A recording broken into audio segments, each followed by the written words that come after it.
Howdy, guys, and welcome to Cliff Notes, and welcome to recap of episode 15 of the Challenge Season 38 Ride or Dies. Now, before we talk about what happened this episode, we got to go back, talk about the little twist that TJ threw at his last week. If you recall, everyone started off as Ride or Die duos, but a few weeks back, TJ had changed it up, said, now all the Ride or Dies are split up, putting you in two separate teams. Well, as of last week, that's all over. Now they're all back together as duos, which I'm excited to see. But we did have a little situation with three ride or die folks whose partners had already left the game. Those three being Jordan, Mariah, and Kenny. What was going to happen with them? There was fear that maybe they were going to go home since their ride or dies had already left. Nah, that wasn't the case. Turns out they had a chance to come back into the game and get back into the game with their duos who had already been evicted of Aneesa, Faisal, and Casey. So last week we had the first competition with these three duos to see which group got to come back into the game. And as it turns out, it was Mariah coming back in with the help of her ride or die Faisal. They won the first competition. They beat out Casey and Kenny and Jordan and Aneesa. So we've got them back in the game. We start off this episode with a competition with the last two remaining duos to see which one of them makes it in and which duo calls it a day and has actually done for good this season and maybe comes back next season. We'll see. So the big question as we start off tonight, which of these two duos is still fighting for spot in TJ's finale? So it's another competition. This one's called Not So Fast. And yeah, a little play on words as they often do. This was a fun one. We've seen it. Can't remember if we've seen it as a duo, as a partnership type game, but we've certainly seen individuals competing in this before. Basically, the idea that one person or one group has a certain amount of time to take a big old heavy rope, wind it around, knot it up however they want to do into a structure. In this case, it was a big steel box that they were working in. Knot up, twist up that rope as much as you can in a certain amount of time. Then you switch with the person you're competing with.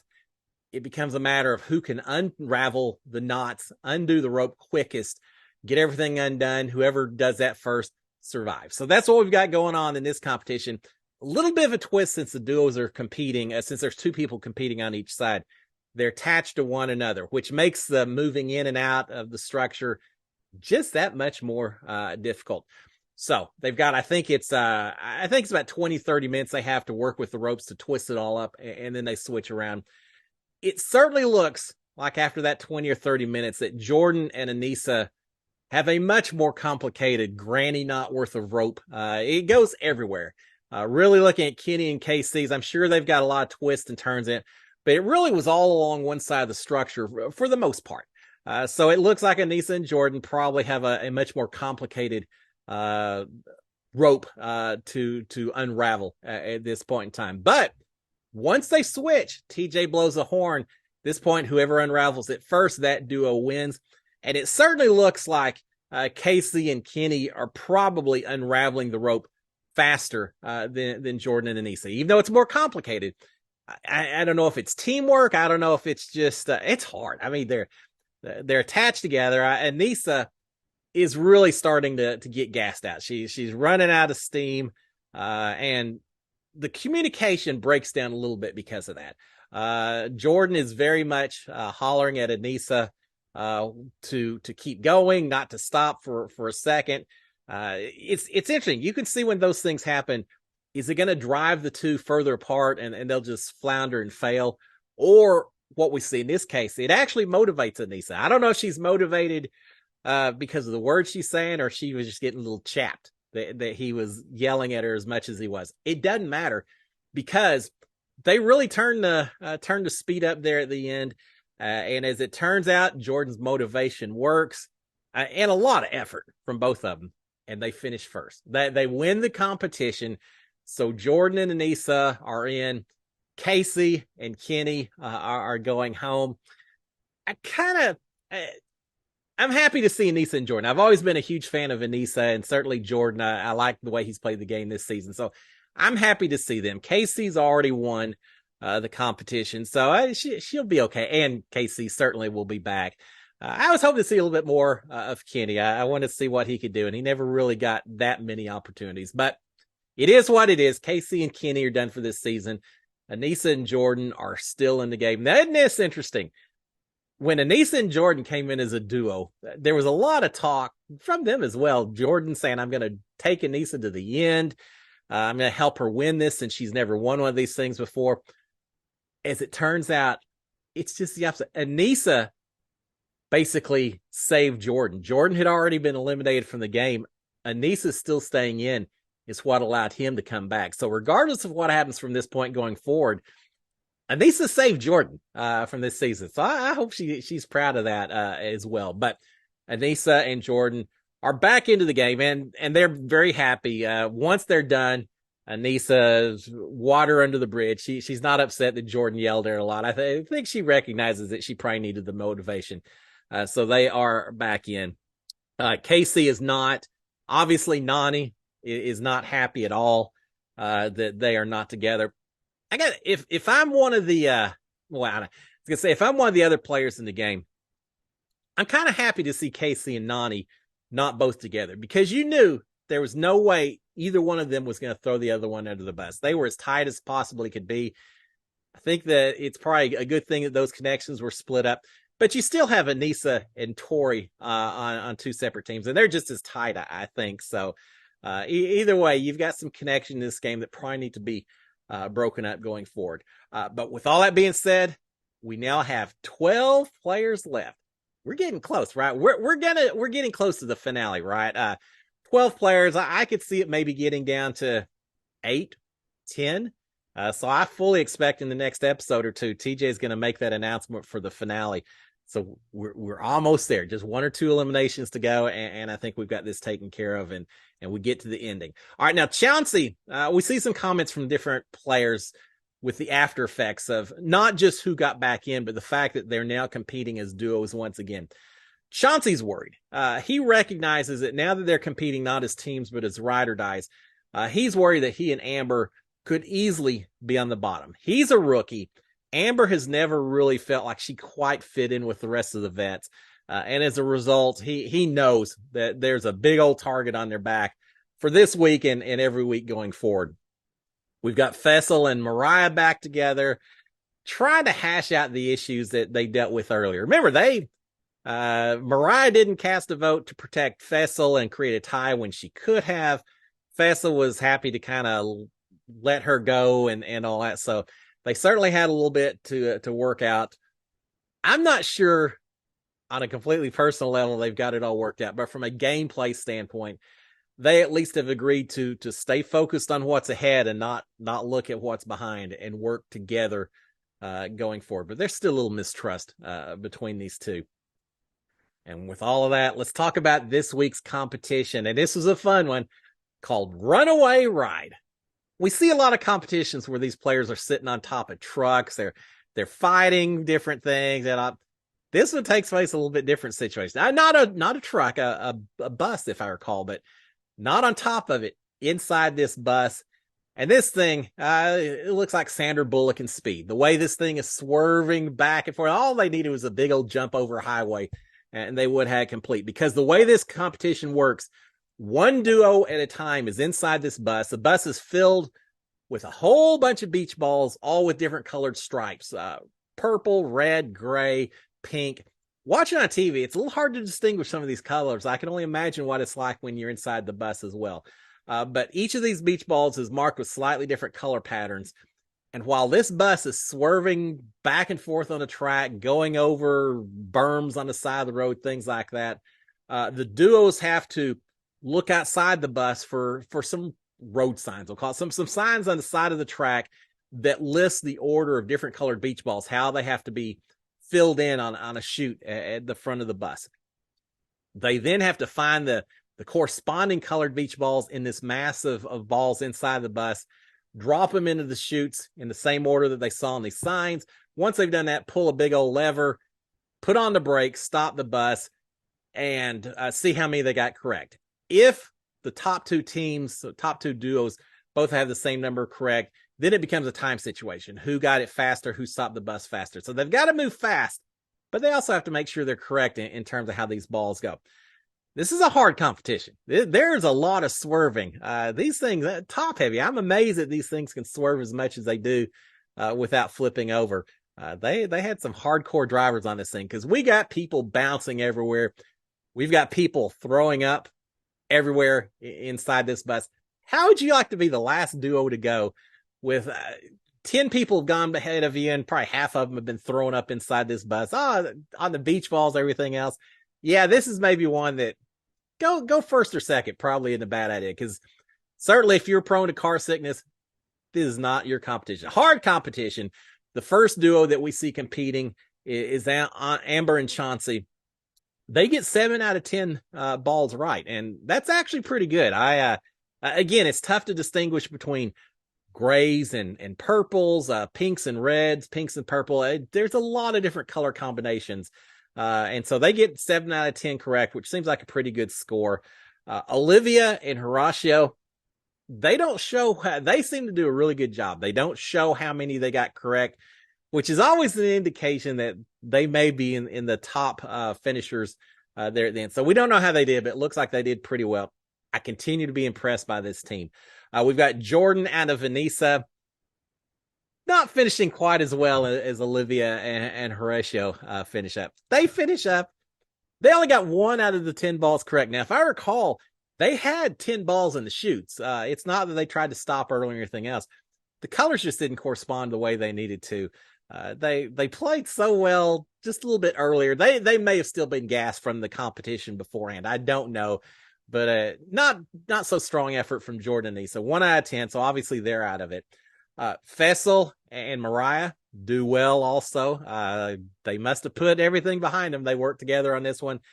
They get 8 out of 10 correct, which means that they've done better than Amber and Chauncey. Could be Horacio and Olivia against them. We don't know yet. So 8 out of 10 for Faisal and Mariah. And Tori and Devin also get 8 out of 10. So they did a fantastic job as well. And then the final duo going, Nany and Bananas. And I kind of made fun of this duo a little bit because they haven't always done so well in the competitions and haven't even seemed so focused sometimes on winning. And I think just when they realize they're not going to win, they know that this is a battle, a war, not a battle. And so they laugh about it. But anyway, they've had some competitions they didn't do that well on. Not tonight. Tonight's competition, just like Olivia and Horacio, they don't show how many they got correct. But it looks like they may have gotten most of them correct and done so in a very quick time.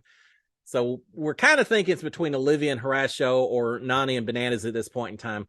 And as it turns out, the winner with all 10 correct. Yeah, they got every single one done. So it came down strictly to time. And the winner this week is Nany and Bananas. Yeah, that's Nany, as bad as she is feeling about losing Casey from the competition. She and Bananas got to be feeling well that they've come through when they need to right now and won this competition. So they're safe this week. With that being said, who's at risk? Who could potentially be targets for Nany and Bananas? Faisal, Jordan are certainly strong competitors. Do they take the shot? Could it be Horacio and Olivia because they're the newbies that are still left in this game? We don't really know, but we find out that they're going to get to pick one duo to survive right off the bat. Can't be touched.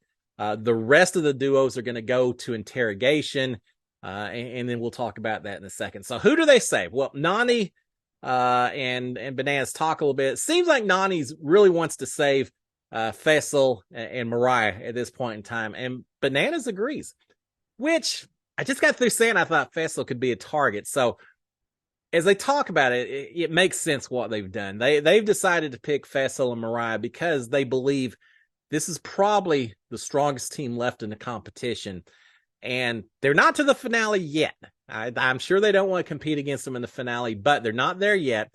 The last thing they want to do is target Faisal and Mariah, have that duo win the elimination competition, come back, win the next week, and then put Bananas and Nany out. So kind of creating a little bit of a goodwill effort here, a little bit of a relationship by protecting them. And I'm sure the conversation afterwards was, we scratched your back, you scratch ours. So it makes sense what Nany and Bananas have done. They have protected Faisal and Mariah. and we now have the interrogation taking place. So Amber and Chauncey are the first ones to get interrogated. The first thing they do is they acknowledge, they tell Nany and Bananas, say, look, we know that y'all are going to pick either Horatio and Olivia or us as the duo to go in for the competition. You're not picking Tori and Devin. You're not picking Aneesa and Jordan. You're going to go after one of us. And with that in mind, they volunteer. They say, we would rather just go ahead and go in right now and know that we're going in, take our shot, and do that, which certainly makes it a little bit easier for Nany and Bananas at this point in time to have someone actually volunteer to get picked going competition. Will they pick them? I don't know. We still have the rest of the interrogation left, but Amber and Chauncey have volunteered. Olivia and Horacio come in for their interrogation.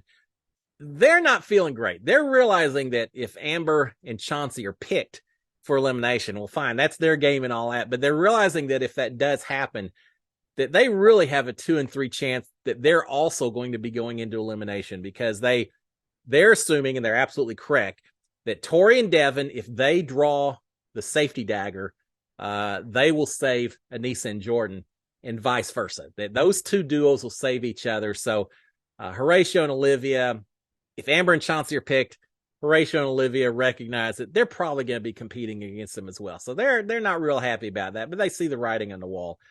Tori and Devin, they know how to play the game. They're just happy to see that someone volunteered and that it's not their name that's getting thrown out there for getting picked. Jordan and Aneesa are getting interrogated, and Bananas actually mentions to him, says, look, we know that the two of y'all will save Tori and Devin if you get a chance, and they'll save y'all.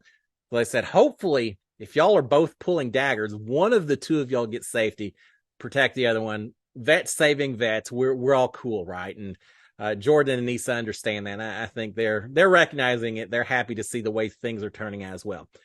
So do Bananas and Nany actually go along and nominate Amber and Chauncey, or do they just say, yeah, let's stir things up? Well, no, they pick Amber and Chauncey to go into elimination. It's just too easy at this point in time. And TJ actually is calling out Amber and Chauncey for volunteering and saying, why would you do that? We're that close to the finale and you're volunteering to put your game at risk. And there's some talk from Aneesa and others saying, yeah, they're trying to come across as noble and, brave and courageous and all that. But at the end of the day, you do whatever it takes to not go into elimination. It's kind of like Big Brother. Don't ever volunteer to be a pawn, no matter how safe you think you are. Don't volunteer. Well, Amber and Chauncey have broken that golden rule in this game as well. They volunteered. Now they get what they asked for. They're going to be competing for their lives in tonight's competition.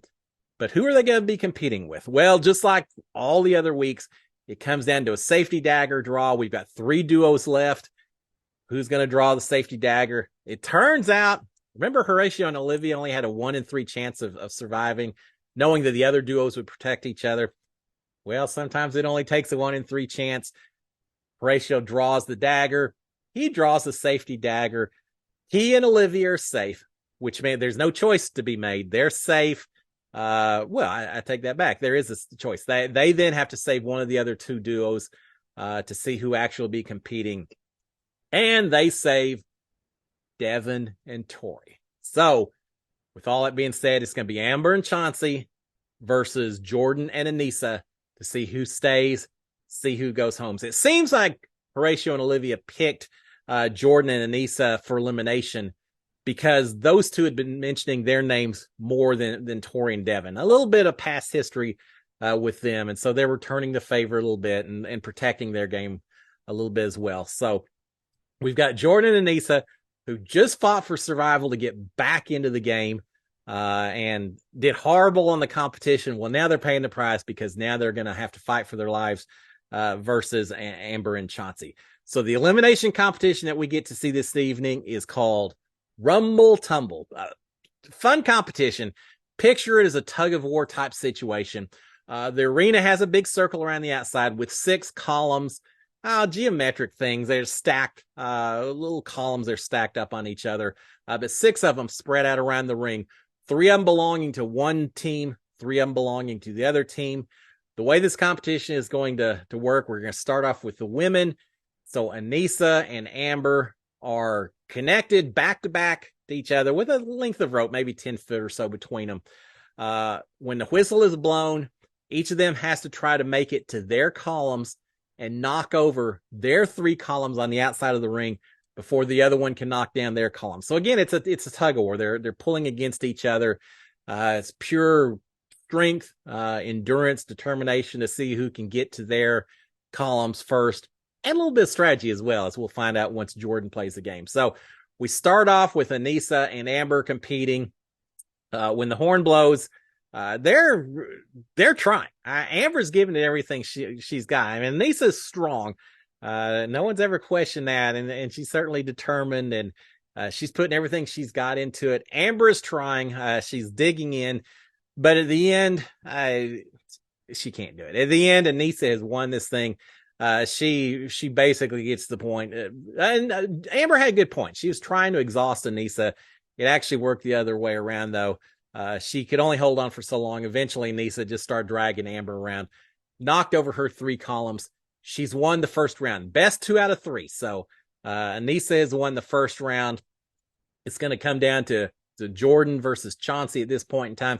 If Chauncey can win round 2, it's tied, and then we go back to the tiebreaker, the final round. I don't know if it would have been men or women at that point. I don't know, because as it turns out, Chauncey versus Jordan.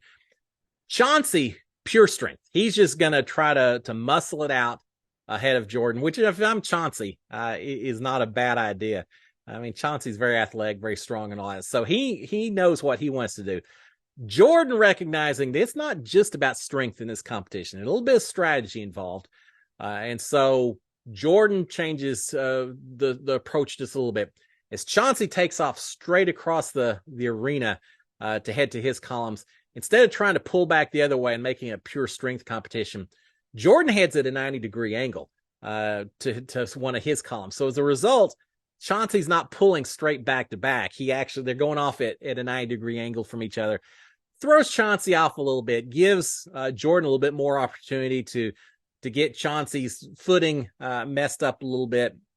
And as a result, it's not easy. Chauncey's a strong, athletic guy, but Jordan's strategy pays off a little bit.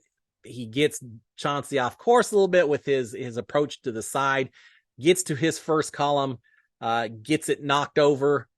Chauncey recovers, realizes what Jordan's doing. He actually takes off for his next column. Now, Jordan, at this point, still trying to play strategy, says, well, here's the thing. I'm still not going to compete back-to-back with him. I'll let him run towards his column so that we can go halfway across the arena without fighting each other. He said at the last minute, then I'll cut over to my column. He tries it. There's too much momentum. Chauncey's got in the second column. So it's tied 1-1 at this point in time. It's going to come down to, or actually, I guess it was 2-1. Think about this. 2-1. Jordan had actually knocked 2 of his over. Chauncey had gotten 1. Chauncey's able to get across to the next one, knock the second one over. So it comes down to 2-2. It's all going to come down at this point in time. Really, it's come down to strength and determination. They got 2 columns right across from each other, both of them digging in. Gotta say, Chauncey probably a little bit stronger, but Jordan's played this game before. I think Jordan understands the idea of just waiting and just trying to hold on. Maybe a little bit more determination, because at the end of the competition, Jordan takes it. Yeah, by 3-2 final, Jordan gets his 3 knocked down before Chauncey gets his 3 knocked down. So Jordan has won round 2, combined with Aneesa winning round 1. They take it 2-0. Congratulations to the 2 of them. I hate to see Amber and Chauncey heading out the door. Yet another rookie gone. Chauncey's gone. I think we'll see him back, and I look forward to that. Amber gave a strong effort, and she's won this comp before, so I think she'll be okay, and I'm sure we'll see her again. But Amber and Chauncey are gone. Aneesa and Jordan are still in the competition. Yet again, another season where we've got all these vets that you see season after season competing once again. Now, Mariah's new. but she's going along with Faisal, so that's certainly an advantage. We've got all these rookies and are all these vets and one rookie team consisting of Horatio and Olivia. They've got to be the targets for next week, right? They're strong players. I think all these vets are going to be trying to work together to get them out. They're going to need to have quite the performance next week, Horatio and Olivia, to stay alive. I hope they do. I want them in there upsetting the apple cart. I'd love to see them in the finale. See how they do. They deserve it the way they've played the game so far. But they're the only rookies left, the only rookie duo left, and they're still in it. I'm looking forward to next season. So we lost Kenny and Casey this week. We lost Amber and Chauncey. We're down to 10 people. The finale's got to be close. We'll be back next week. I'll give you an update. We'll see if TJ gives us a finale or if he makes us wait one more week. It's got to be close. We'll see if Olivia and Horatio can survive. Can they get these vets going against each other? No one wants to compete against Faisal in a finale. I don't know.